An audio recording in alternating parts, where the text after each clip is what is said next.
जय हिंद दोस्तों।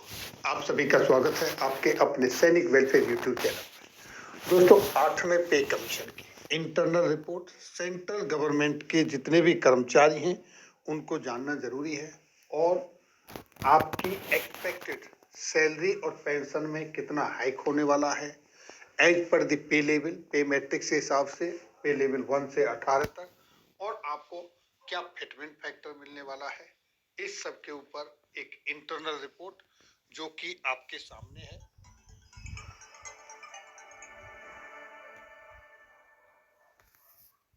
तो आप यहां देखेंगे कि 8th pay commission, everything you need to know. जितने भी सेंट्रल गवर्नमेंट के और स्टेट गवर्नमेंट के एम्प्लॉयज हैं, पेंशनर्स हैं, वो सारे 8वें वेतन आयोग के अनाउंसमेंट का वेट कर रहे हैं जो कि 1 जनवरी 2026 से लागू होना है, जिसके अनुसार 8वें वेतन आयोग में न सिर्फ आपकी पे, पेंशन, अलाउंसेस में ही जय हिंद दोस्तों। जय हिंद दोस्तों। आप सभी का स्वागत है आपके अपने सैनिक वेलफेयर यूट्यूब चैनल पर। दोस्तों, 8वें पे कमीशन की इंटरनल रिपोर्ट सेंट्रल गवर्नमेंट के जितने भी कर्मचारी हैं उनको जानना जरूरी है। और आपकी एक्सपेक्टेड सैलरी और पेंशन में कितना हाइक होने वाला है as per the pay level, पे मैट्रिक्स के हिसाब से पे लेवल 1 से 18 तक, और आपको क्या फिटमेंट फैक्टर मिलने वाला है, इस सब के ऊपर एक इंटरनल रिपोर्ट जो कि आपके सामने है।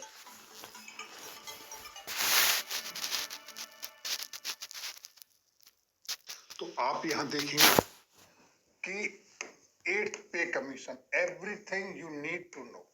जितने भी सेंट्रल गवर्नमेंट के और स्टेट गवर्नमेंट के एम्प्लॉयज हैं, पेंशनर्स हैं, वो सारे 8वें वेतन आयोग के अनाउंसमेंट का वेट कर रहे हैं जो कि 1 जनवरी 2026 से लागू होना है, जिसके अनुसार 8वें वेतन आयोग में न सिर्फ आपकी पे, पेंशन, अलाउंसेस में ही रिवीजन होना है, बल्कि जितनी भी आपकी पे, पेंशन एंड अलाउंसेस में डिस्पैरिटी चल रही है, असमानता चल रही है, वो भी दूर होंगे और मुद्रास्फीति से निपटने में भी सहायता मिलेगी।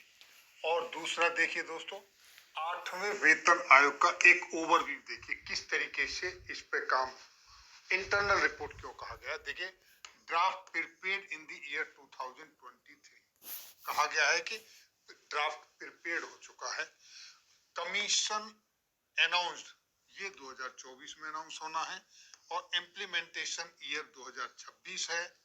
आपका कमीशन की जो कैटेगरी है वो फाइनेंस, और इससे किसके लिए है, वो employee of central government, central government के एम्प्लॉय, उसके बाद वही पे कमीशन के हिसाब से फिर स्टेट गवर्नमेंट के एम्प्लॉयज के लिए भी वो लागू होता है। ये है उसके बेनिफिशियरीज। और अब पुराने पे कमीशनों के हिसाब से कुछ टैली करके देखते हैं तो जो कि इस तरीके से है। पे कमीशन की एक हिस्ट्री अब तक की जो किस तरीके से है। 4th पे कमीशन पर जो आपकी हाइक हुई थी पे, वो 27.6% हुई थी, और उस समय आपकी मिनिमम बेसिक जो थी वो 750 रुपए थी। और अब ये अगले पे कमीशन में 5वें में 31% बढ़ी और आपकी मिनिमम बेसिक पे 2550 रुपए, जबकि 6ठे वेतन आयोग के टाइम पर आपकी वृद्धि हुई थी 54%, और ये हुई थी 1.86 फिटमेंट फैक्टर के हिसाब से। और 7th पे कमीशन में ये आपकी वृद्धि हुई मात्र 14.29%, जो कि सारे प्रीवियस पे कमीशनों से बहुत ही कम है।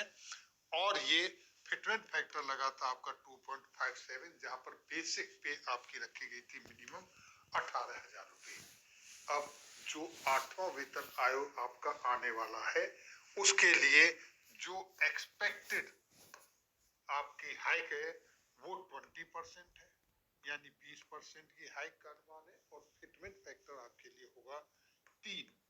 इस तरीके से आपकी मिनिमम जो बेसिक पे बनेगी पे लेवल 1 के लिए वो बनेगी 21,600 रुपये।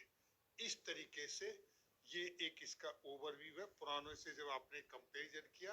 अब आप आगे देखें कि आपकी एक्सपेक्टेड जो मिनिमम बेसिक पे टेबल के हिसाब से यानी पे मैट्रिक्स पे लेवल 1 से लेके 18 तक वो किस तरीके से यहाँ आपके सामने एक उसकी झलक मैक्सिमम और मिनिमम जो होने वाली है पे मैट्रिक्स लेवल 1, जैसा कि आपके सामने ये 7 CPC का है और ये 8 CPC के लिए। तो यहाँ पर जो डिफरेंस आ रहा है वो कितना आ रहा है, ये देखिए दोस्तों, ये डिफरेंस आ रहा है आपका 3,600 का मिनिमम जो आपका डिफरेंस आ रहा है। इसी तरीके से आप पे लेवल 2, 3, 4, 5, 6 ऐसे सारे पे लेवलों के हिसाब से आप इसको देखते चले तो ये जो आपका लास्ट में पे लेवल 18 है जो कि 3 लाख रुपए है, पहले 2.5 लाख पर थी, जो मैक्सिमम आपका आय के वो 50,000 का है दोस्तों। तो ये एक पे मैट्रिक्स पे लेवल के हिसाब से आकलन पर दिखाया आपका। अब देखिए दोस्तों, 8वें वेतन आयोग लगने के बाद क्या बेनिफिट होने वाले हैं उन पर एक नजर डालते हैं। ये देखिए 1, 2, 3, 4, 5 पॉइंट। पहला, 8th pay commission will bring about an increase in the minimum salary. आपकी इंक्रीज होगी। Indian economy will grow due to increase in purchasing power of the government employee. Government employee को जब कुछ सैलरी बढ़ेगी तो उनकी market में purchasing power बढ़ जाएगी। जब वो परचेसिंग पावर ज्यादा बढ़ेगी, मार्केट में पैसा ज्यादा निकलेगा तो आपकी इकोनॉमी ग्रो करेगी। Better life style can be afforded by the employee. Employee की एक जो लाइफ स्टाइल है, जीने का तरीका है, वो बेटर होगी, अच्छी होगी। Next, inflation can be coped easily by the retired employ. Retired employ की जब पेंशन ज्यादा बढ़ जाएगी तो जो मुद्रास्फीति है वो उसके साथ आसानी से कॉप अप कर सकते हैं, एडजस्ट कर सकते हैं। Retirement age of the employee will be decreased. Employee की रिटायरमेंट एज डिक्रीज होने की बात की गई है।